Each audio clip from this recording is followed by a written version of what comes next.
Welcome to RPG Maker News. I'm your host, Salik, and in today's news we have a character art set of a boy and a girl by Anna, and another set of a little girl with short hair by Shima.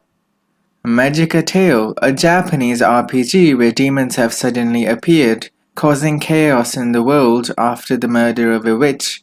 This game was developed in 6 years using VXAs and has some seriously rich side view battle animations, some modern drink-related icons by Solar, an MZ plugin by Lord Valena that allows adding a variable-based kill quest progression system, and lastly, lots of modern couches and armchairs by Sprite Elf.